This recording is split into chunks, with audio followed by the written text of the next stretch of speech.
ಸಾಮಾನ್ಯವಾಗಿ ರಸ್ತೆ ಬದಿ ಚರಂಡಿ ಇರುತ್ತೆ, ವಿದ್ಯುತ್ ಕಂಬಗಳು ಚರಂಡಿಯ ಬದಿಯಲ್ಲಿರುತ್ತೆ. ಆದರೆ ಇಲ್ಲಿ ಮಾತ್ರ ಎಲ್ಲವೂ ಉಲ್ಟಾಪಲ್ಟಾ ಆಗಿದೆ.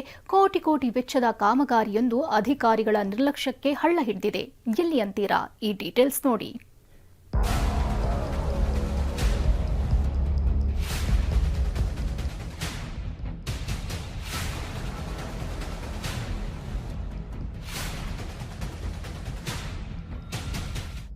ನೋಡಿ, ಚರಂಡಿ, ರೋಡ್ ಮಧ್ಯೆಯೇ ಕರೆಂಟ್ ಕಂಬಗಳು.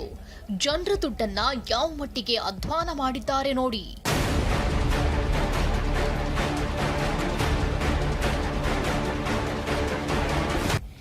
ಇದು ಧಾರವಾಡ ತಾಲೂಕಿನ ಗರಗ್ ಲೋಕೂರು ಗ್ರಾಮಗಳ ಸಂಪರ್ಕ ರಸ್ತೆ.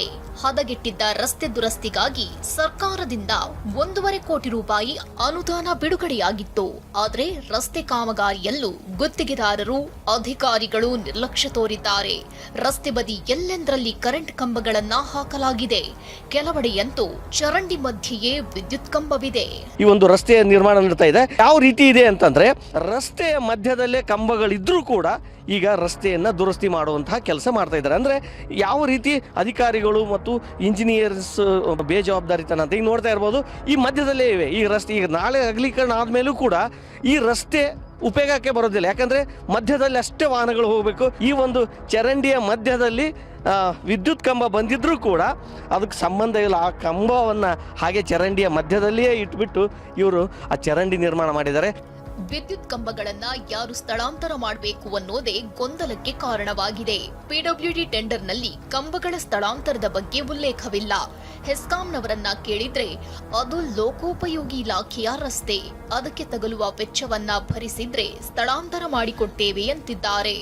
ಅಧಿಕಾರಿಗಳಿಗೆ ದೂರು ನೀಡಿದ್ರೂ ಯಾವುದೇ ಪ್ರಯೋಜನವಾಗಿಲ್ಲ ಅನ್ನೋದು ಸ್ಥಳೀಯರ ಆಕ್ರೋಶ. ಆಕ್ಸಿಡೆಂಟ್ ಆದ್ರೆ ಯಾರು ಜವಾಬ್ದಾರಿ? ಇದಕ್ಕೆ ಅವರು 15 ದಿನದಿಂದ ಅದು ಗುದ್ದಾಡಕೈತಿ. 15 ದಿನ ಆದರೂ ಅದ್ರ ಕೇಬಿ ಅವರು ಬರೋಲ್ರಿ. ಇದೆಲ್ಲ ಇಷ್ಟು ಸಮಸ್ಯೆ ಐತಿ. ನಡು ರೋಡ್ನಾಗ ಕಂಬ ಬಂದಾವ. ಈ ಕೇಳಿಸ್ರಿ ಅಂದ್ರೆ ಕೇಳಕ್ಕೆ ನಮಗೆ ಸಂಬಂಧ ಇಲ್ಲ, ನಿಮಗೆ ಸಂಬಂಧ ಇಲ್ಲ ಅಂತ ಪಂಚಾಯತಿ ಅವರು ಅಂತಾರು, ಇವರೆಲ್ಲರೂ ಅಂತಾರೆ. ಪಂಚಾಯತಿ ಅವ್ರಿಗೆ ಬಂದು ರೋಡ್ ನೋಡಕ್ಕೂ ತಯಾರಿಲ್ಲ. ಈ ಬಗ್ಗೆ ಪ್ರತಿಕ್ರಿಯೆ ನೀಡಿರುವ ಪಿಡಬ್ಲ್ಯೂಡಿ ಇಂಜಿನಿಯರ್ ಶಿವಾನಂದ್, ಕೂಡಲೇ ಕಂಬಗಳನ್ನ ಸ್ಥಳಾಂತರಿಸಲು ಸೂಚಿಸುವುದಾಗಿ ಹೇಳಿದ್ದಾರೆ. ಆ್ಯಕ್ಚುಲಿ ಅದು ಮಧ್ಯದಲ್ಲಿ ಅಂತ ಅಲ್ಲ, ಆ್ಯಕ್ಚುಲಿ 3.75ದಿಂದ 5.5 ಮಾಡ್ತಾ ಇದ್ದಾರೆ ಆ ಅಗಲೀಕರಣ. 5.5 ಮಾಡಬೇಕಾದ್ರೆ ಪೋಲ್ ಶಿಫ್ಟಿಂಗ್ ಮಾಡಬೇಕು. ಬಟ್ ಅವರಲ್ಲಿ ಪ್ರೊವಿಷನ್ ಇರಲಿಲ್ಲ. ಅದು ನನ್ನ ನಾಲೆಜಿಗೆ ಬಂದಿದೆ. ಪ್ರೊವಿಷನ್ನಿಗೆ ಅದು ಎಲೆಕ್ಟ್ರಿಕಲ್ ಡಿಪಾರ್ಟ್ಮೆಂಟ್ನವ್ರ ಕನ್ಸಲ್ಟ್ ಮಾಡ್ಕೊಂಡು ಶಿಫ್ಟ್ ಮಾಡ್ಕೊಂಡು ಮಾಡ್ರಿ ಅಂತ ಹೇಳಿದ್ದೀವಿ. ಬಟ್ ಮಾಡ್ತಾರೆ. ಒಟ್ನಲ್ಲಿ ಕೋಟಿ ಕೋಟಿ ಸುರಿದು ಮಾಡಿರುವ ಕಾಮಗಾರಿ ಜನರ ಉಪಯೋಗಕ್ಕೆ ಇಲ್ಲದಂತಾಗಿದೆ. Narasimhamurthy patty, TV9 Dharwad.